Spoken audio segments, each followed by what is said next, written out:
صلوا على النبي ويلا بينا نبدأ الحكاية. اسمي آية. بتبدأ حكايتي لما بتعرف على أحمد في الشغل. أحمد بيكون شاب جميل جدا وكاريزما، ولكن مشكلته الوحيدة إنه كان متجوز، وطبعا أنا حاولت أبعد عنه كتير جدا ولكن ما قدرتش، وكان كل ما يقرب مني يفضل يبرر لي كتير جدا ويقول لي إن مراته صعبة وإنه مش عايز يكمل معاها وإنه حاببني أنا وشايف إني هكون زوجة مثالية بالنسبة له. كلامه كان بيفرحني جدا لاني من الستات اللي مليانة قوي وما كانش عندي ثقة في نفسي خالص، واحمد يعتبر كان احلى واجمل شاب في الشغل. كان بيهتم بلبسه بنفسه وعلى طول كان بيبقى شيك جدا. خرجت انا واحمد مع بعض كتير وكنا دايما بنتكلم فون، واللي كنت مستغرباه انه على طول بيكلمني وهو في بيته. في مرة جالي فضول وقلت له هو انت بتكلمني وانت في بيتك ازاي؟ هي مراتك مش بتحس بيك؟ قال لي لا، انا في وادي ومراتي في وادي تاني خالص. قلت له يعني ايه؟ قال لي يعني مراتي في اوضه النوم وانا نايم في اوضه الاطفال. من يوم ما مراتي ولدت وهي هملاني وانا وهي علاقتنا ما بقتش احسن حاجه حاليا وبنفكر في الانفصال. فرحت جدا وقلت له خلاص مادام انت وهي مش مرتاحين يبقى من الافضل ان كل واحد فيكو يروح لحاله. قال لي طبعا انتي عندك حق، بس الموضوع ما بقاش سهل زي زمان لان حاليا انا عندي منها طفل. قلت له طيب ممكن اسالك سؤال؟ قال لي اساليني يا حبيبتي. قلت له احنا بقالنا دلوقتي سنتين بنتكلم وبنخرج ولحد دلوقتي انا مش عارفه مصيري معاك هيكون ايه. لقيته بيقول لي طبعا هنتجوز. قلت له طيب وايه اللي مخليك مستني؟ قال لي انتي. قلت له بالعكس على فكرة أنا مستنياك بفارغ الصبر. لقيته بيقول لي يعني أنتي موافقة إني أجي أطلب إيدك بالرغم من إني متجوز وعندي طفل؟ قلت له هو مش أنت هتطلق مراتك؟ قال لي لا مش هطلقها دلوقتي، لأني لو عملت كده هيبقى في حوارات كتير قوي هدخل عليها زي نفقة ومؤخر وذهب وحاجات تانية كتير، وأكيد أنتي بتحبيني ومش هترضيلي الخسارة. فكرت شوية وقلت له خلاص أنا موافقة، تعالى اطلبني من بابا. بعد أسبوع بالظبط أحمد بيوفي بوعده وبيجي يطلب إيدي. أنا بكون فرحانة قوي ولكن أهلي بيكونوا رافضين الفكرة وبيقولوا لي حرام عليكي ده متجوز، انتي عايزة تبني سعادتك على سعادة غيرك. بحاول اني اقنعهم واقول لهم انه هو هيطلقها بس مش دلوقتي وانه هو مش سعيد معاها. ومع اصراري والحاحي اني اتجوزه اخيرا اهلي وافقوا. بنقرا فاتحة وبيجيب لي دبلة بس علشان ظروفه مش أحسن حاجة، وبعد شهر من خطوبتنا بنكتب الكتاب لأن أنا وأحمد بقالنا سنتين بنتكلم وفترة الخطوبة ملهاش لازمة. أحمد بيكون معرف مراته إنه هيتجوزني، وبعد كتب الكتاب بيصدمني وبيقول لي إن أنا وهو هنتجوز في نفس الشقة اللي مراته قاعدة فيها. طبعا أنا اتضايقت منه وقلت له إحنا متفقناش على كده، أنت عايزنا من أولها كده يحصل مشاكل ما بينا. لقيته بيقول لي ما تقلقيش هي كده كده زعلانة وعند مامتها وشوية وترجع، لأن في الأول وفي الآخر ملهاش غيري، وباباها متوفي ومامتها متجوزة وجوز مامتها مقرف وما بيحبهاش. قلت له يعني انت بتعمل كده علشان هي مجبورة ترجع لك تاني؟ قال لي بتوتر لا طبعا أنا وهي هننفصل بس مش دلوقتي، وبلاش بقى تنكدي علينا النهاردة كاتب كتابنا. فكرت مع نفسي وقلت مش مشكلة لما نعيش أنا وهي في بيت واحد، إيه يعني؟ المهم إني أكون مع أحمد الشخص اللي حبيته وحبني. بيمر أسبوع وبيجي ميعاد الفرح. أحمد بيعمل لي فرح صغير خالص قدام بيتنا لأن ظروفه المادية ما تسمحش يأجر قاعة. بعد ما الفرح بيخلص بودع أهلي وبروح أنا وأحمد. أول ما بنوصل للشقة بتصدم إن زوجته الأولى موجودة فيها.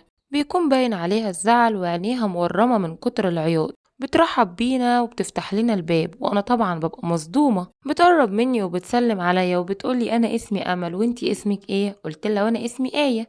قالت لي عاشت الاسامي يا آية، من النهاردة احنا اخوات، اعتبريني زي اختك بالظبط واي حاجة تحتاجيها اطلبيها مني من غير تردد. بستغرب الطيبة اللي بتتكلم بيها وبحس انها واحدة ممثلة، لان طبعا انا لو مكانها كان زماني جبتني من شعري. وقلت لنفسي اكيد بتعمل الحبتين دول علشان تصعب على احمد. بصت لها بقرف وقلت لها ميرسي مش محتاجة منك اي حاجة، ولو احتجت موجي حبيبي هيجيب لي كل اللي انا عايزاه. ومسكت ايد احمد ودخلنا على اوضتنا وكنت عمالة اضحك بصوت عالي علشان اسمعها واضايقها. من اليوم ده انا بعتبر نفسي داخلة حرب، لان ثقتي بنفسي بتكون معدومة ومهما البس واحط ميك اب بكون مش حلوة قوي. انما امل كانت بتقعد بعباية نص كم وطول اليوم في المطبخ بتعمل أكل، إما بتروق الشقة إما شايلة ابنها، وبالرغم من بهدلتها دي كلها ولكن كانت حلوة قوي. حاولت إني أعمل دايت علشان أخس ولكن ما قدرتش. أمل كانت سمباتيك، جسمها مليكان بمعنى الكلمة. كنت دايما أبصلها بيني وبين نفسي واستغرب وأقول إزاي أحمد يتجوزني أنا على دي. وكنت بتضايق قوي لما بشوفها راضية. بتعدي الأيام وأنا دايما باخد أحمد وما بخليهوش يبات معاها ولا حتى يوم واحد، وبالرغم من عندي وكيدي فيها ولكن هي ما كانش فارق معاها خالص. واكتشفت إن ده مضايق أحمد جدا، لأني لاحظت إن أمل مش حباه ومش عايزاه، وهو اتجوزني علشان بس كده. طبعا أنا اتصدمت، وأنا طبعا اكتشفت كل ده من تصرفاته وحركاته اللي كان بيعملها، زي مثلا النهاردة يومك يا أمل، تحبي أدخل معاكي ولا أروح لآية؟ كانت تقوله اللي يريحك، وتاخد ابنها وتخش أوضتها وتقفل الباب، بمعنى روح لآية. لما كان يدخل معايا كان يفضل يشرب سجاير بطريقة مرعبة، وكان يفضل ينفخ ويتعصب وناقص يكسر الأوضة باللي فيها. وكل الحركات دي مفهومة لأي واحدة، هو بيحبها وعايزها ولكن هي مش حباه ومش عايزاه.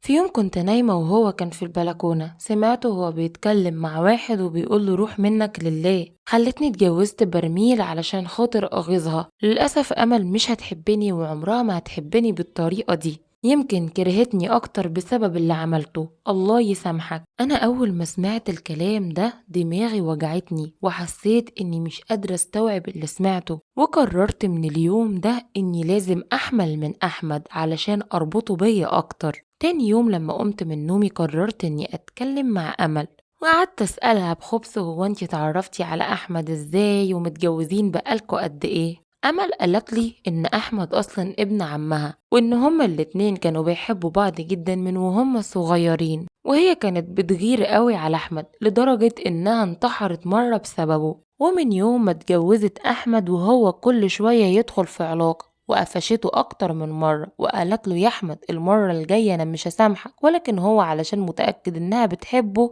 ما اهتمش بكلامها، وبقى يدخل في علاقة ورا التانية لحد ما أمل حست إن خلاص مفيش منه أي أمل، وقررت إنها تبعد عنه، ولكن معرفتش إنها تنفصل لأن باباها متوفي ومامتها متجوزة، وجوز مامتها ما كانش راضي يصرف عليها هي بطولها، واكيد لو راحت بالطفل هيطردها. طبعا لما سمعت كل الكلام ده زعلت عليها جدا، ولكن من جوايا انا غيرانة منها لان خلاص اتأكدت 100% ان احمد مش بيحبها، ده بيعشقها. ومن الاخر كده هو حور عليا وعمل كل الكلام ده علشان عارف اني هرضى باقل القليل، لاني تخينة وكمان كنت قربت على 30. بتعدي الايام وانا بروح لدكتورة النساء علشان احمل. الدكتورة بتديني منشطات وانا باخدها بانتظام، وبرضو الحمل بيتأخر ومعرفش ايه السبب، ولما بروح اكشف تاني الدكتورة بتقولي يمكن بسبب وزنك. بحاول مرة واتنين وعشرة لحد ما اخيرا ربنا بيرزقني بالحمل. اول ما بعرف اني حامل ما بصدقش نفسي وبحس اني ملكت الدنيا باللي فيها،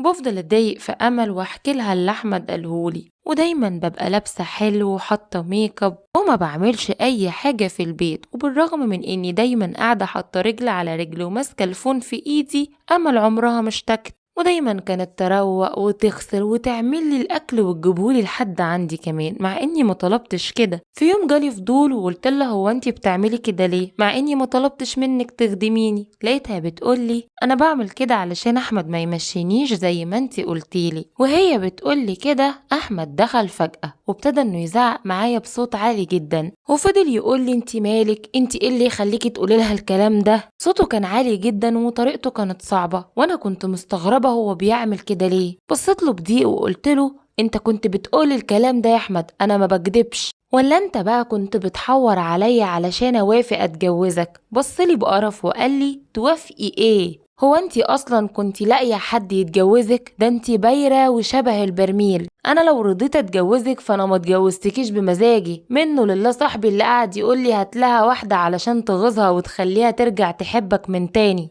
اكبر غلطة عملتها من يوم ما اتولدت لحد دلوقتي هو اني اتجوزتك اصلا. وبص الامل وهو متعصب وقال لها كل ده بسببك على فكرة، ايه يعني غلطت وخنتك مرة او مرتين؟ كل الرجالة بتغلط. المهم اني مهما رحت ولا جيت برجعلك انتي دلوقتي مبسوطة لما لبست في واحدة زي دي ودلوقتي هي حامل مني وبقيت مربوط بيها طول عمري؟ طبعا انا ما بقيتش قادرة اتحمل الاهانة، ومرة واحدة من غير ما احس بنفسي ضربته بالقلم على وشه وقلت له اخرس، ده انت ما كنتش تطول تتجوزني اصلا. ولسه هكمل كلامي واجيب حقي لقيته ابتدى يضرب فيا بطريقة صعبة جدا. كان مغلول مني قوي، او بمعنى اصح كان بيطلع الضيق والغضب اللي جواه فيا. ما كانش بيضربني غير في بطني، فضل يضربني كتير جدا، وامل حاولت تبعده عني ولكن ما قدرتش عليه. بعد دقايق معدودة وقعت على الارض وانا غرقانة في دمي وفاقدة الوعي. احمد نزل وسابني بموت، وامل ما كانتش عارفة تعمل ايه ولا حتى تتصرف ازاي، ولكن كانت لازم تتصرف علشان تلحقني. اتصلت على بابا وماما علشان يجوا ياخدوني يودوني المستشفى، واهلي جوهم على طول وخدوني ودوني المستشفى.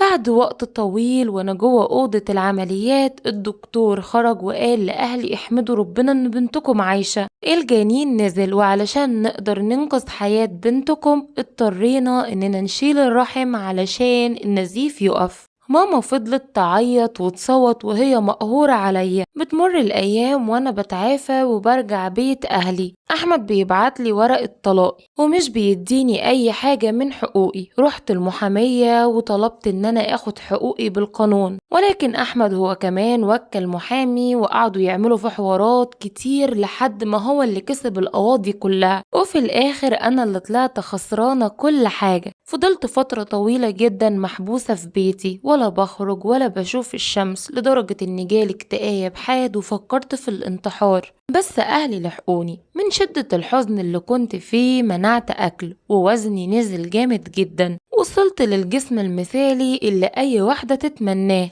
ولكن دايما كان في شعور بيجيلي إن أنا معيوبة، إني خلاص ما بقتش زي أي بنت. في يوم بكون قاعدة في أوضتي تليفوني بيرن، لما بمسك الفون بلاقي رقم أمل. بستغرب جدا إنها بتتصل عليا بعد الوقت ده كله. رديت عليها وقلت لها إيه، عايزة تشمتي فيا؟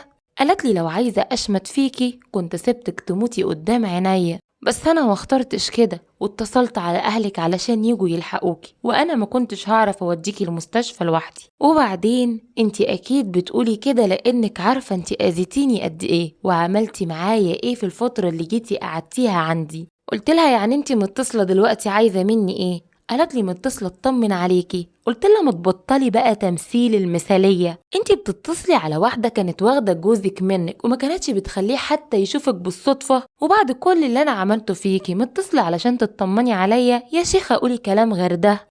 ضحكت ضحكة خفيفة وقالت لي مش كل الناس وحشين، وبعدين ما تبقيش وحشة من جواكي، لأن كل واحد بيشوف الناس بعين طبعه. أنا كنت فاكرة إنك فقدت الجنين بس، ولكن لما عرفت إني كمان شلت الرحم زعلت قوي وقررت إني أساعدك. ضحكت باستهزاء وقلت لها تعملي لي إيه يعني؟ قالت لي أنا أعرف واحدة في ملجأ أطفال، من وقت للتاني بزور الأطفال اللي فيه وبديهم اللي فيه النصيب. صدقيني لو رحت اشتغلتي في الملجأ هتحسي براحة كبيرة جدا. الأطفال عاملين زي الملايكة ومحتاجين أم تحن عليهم، وأنا شايفة إنك هتكوني أم مثالية. حسيت بقهر من كلامها وقلت لها هو أنتي بتتكلمي بجد؟ قالت لي أيوة والله بتكلم بجد، قابليني بكرة بعد أذان الظهر وإن شاء الله هخليكي تروحي بنفسك وتشوفي الأطفال. قلت لها خلاص ماشي، وقفلت معاها وانا زعلانة من نفسي ومن اللي كنت بعمله فيها. وتاني يوم رحت لها في المكان والميعاد اللي اتفقت معايا عليه. كنت فاكرة انها بتضحك عليا ومش هتيجي، ولكن اتصدمت لما لقيتها شايلة ابنها وواقفة مستنياني. سلمت عليها ومشينا انا وهي لحد الملجأ. أول ما دخلت المكان حسيت فيه براحة غريبة جدا، وأول ما شفت الأطفال الصغيرين حسيت إن هم كلهم ولادي. قررت إني أبتدي من جديد واشتغل في الملجأ علشان أكون جنب الأطفال الحلوين دول. بيعدي عليا سنة وأنا شغالة في المكان، أسلوبي بيتغير، طبعي بيتغير، بكون رحيمة أكتر. الأطفال بيحبوني وأنا مش بحبهم، ده أنا بعشقهم وبعشق صوتهم. من حب فيهم ما بقتش أحب أسيبهم وأروح البيت، وهم كمان بيكونوا متعلقين بيا جدا كلهم. في يوم كنت قاعدة مع ولادي كالعادة، جه شخص من الأشخاص اللي متعودين يزوروا الملجأ باستمرار. الشخص ده دايما بيجي بولاده. اليوم ده قرب مني وابتدى انه يتكلم معايا ويسألني عن نفسي، وانا استغربت اسئلته الكتير وقلت له هو في حاجة انا عملتها ضايقتك مني؟ لقيته بيقول لي لا، انا بس عايز اتعرف عليكي اكتر لانك عجباني وبصراحة طريقتك حلوة قوي مع الاطفال. قلت له هو انت عمرك شفت ام بتعامل ولادها وحش؟ قال لي لا. قلت له طيب انا امهم كلهم. قال لي ربنا يخليكي ليهم ويخليهم ليكي. ممكن بقى تقوليلي انتي اسمك ايه؟ قلت له انا اسمي آية. قال لي وانا اسمي محمود. قلت له عاشت الاسامي. عرفني على ولاده اللي كانوا عساسيل قوي وطيبين. بيقعد معايا شوية وبعد كده بيمشي. بتعدي الايام ومحمود بيجي كتير جدا عكس المعتاد، وطبعا كل مرة بيجي فيها لازم يتكلم معايا او يسلم عليا او مثلا يجيب لي هدية بسيطة. في يوم انا قررت ماخدش منه الهدايا اللي بيبعتها لي لان انا كنت بتكسف جدا والناس ابتدوا يتكلموا عليا. واول ما لقيته بيقرب عليا علشان يديني الهدية كالعادة قلت له لو سمحت ما تجيبليش هدايا تاني. قال لي ليه؟ قلت له الناس ابتدت تتكلم وكده ما يصحش. قال لي طيب انا عايزة اتجوزك. قلت له لا مش هينفع اتجوز. قال لي ليه؟ ده انتي حتى ما فكرتيش. قلت له تجربتي في الجواز كانت صعبة قوي. قال لي طيب ممكن تحكي لي؟ اترددت شوية ولكن حبيت اني افضفض واخرج اللي في قلبي، وقعدت اتكلمت معاه وحكيت له على كل حاجة. بعد ما سمع حكايتي زعل جدا وقال لي ما تزعليش مني يا آية، انتي غلطتي في الاول واخترتي غلط. التعدد مش حرام ولكن ما ينفعش ست تبني سعادتها على سعادة ست تانية. وهكلمك بوجهة نظري أنا كراجل، أي راجل خلقه ربنا زوجته الأولى دي بالنسبة له بتبقى كل حاجة. أول كلمة حلوة بتكون منها ليه أو منه ليها، أول حضن، أول لمسة، حاجات كتير قوي مش هيفهمها غير الراجل. أما بقى بالنسبة للزوجة التانية فدي بتبقى تفاصيل من الرجالة، لأن مفيش ست فيها حاجة زياد من التانية، وأغلب الجوازات التانية بتفشل والراجل بيرجع لمراته الأولى تاني. علشان كده أنا من الرجالة اللي ما برجحش للراجل إنه يتجوز اتنين. أحيانا بحط نفسي مكان الست وبقول لو مثلا أنا كنت في مكانها وهي اتجوزت عليا كان إيه هيبقى شعوري؟ عارف ان ده شرع ربنا وان ربنا محلله، لكن مادام ربنا رزقني بزوجة كويسة وصيناني وجايبالي الولد والبنت، او حتى ربنا رزقني منها ببنات بس او بصبيان بس،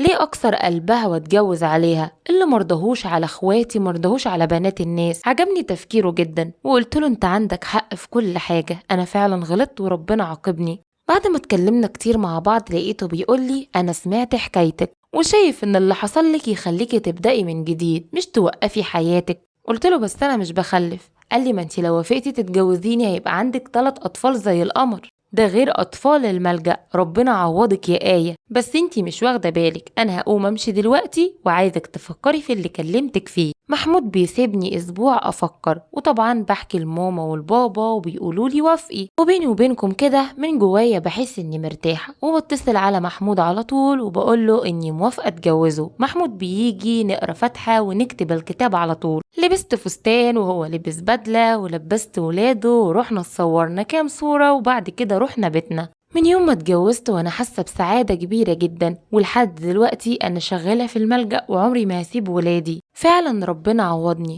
عوضني باطفال كتير قوي وعوضني بزوج سند. طبعا اللي حصل لي انا استاهله، وانا معترفه اني كنت وحشه جدا واللي عملته في امل كان كتير وفوق طاقه اي واحده انها تتحمله. بس انا وامل دلوقتي علاقتنا بقت حلوه قوي مع بعض ودايما بنتكلم، وهي كمان علاقتها بجوزها بقت كويسه قوي. أحمد مشكلته إنه بيعشق أمل، ولكن أمل زهقت من كتر الخيانة بتاعته وقررت إنها تتجنبه وتعتزله. واللي الستات ما تعرفوش إن الراجل ما بيحبش التجاهل، موتيه ولا تتجاهليه خصوصا لو بيحبك. هي دي قصتي يا بنات، أنا شفت الموت بعينيا بس صدقوني كنت استاهل. وحاليا أنا حاسة إن ربنا بيحبني وسامحني لأنه رزقني بحد زي محمود. ولاد محمود بيحبوني قوي وانا كمان بحبهم وبعاملهم اكني امهم واكتر. عاوزاكم تقولولي رأيكم في حكايتي لان رأيكم يهمني. وبس كده يا حلوين، كده قصة النهاردة خلصت. صلوا على النبي وما تنسوش لايكات بقى لايكات، ومع السلامة يا احلى واجمل فراولات.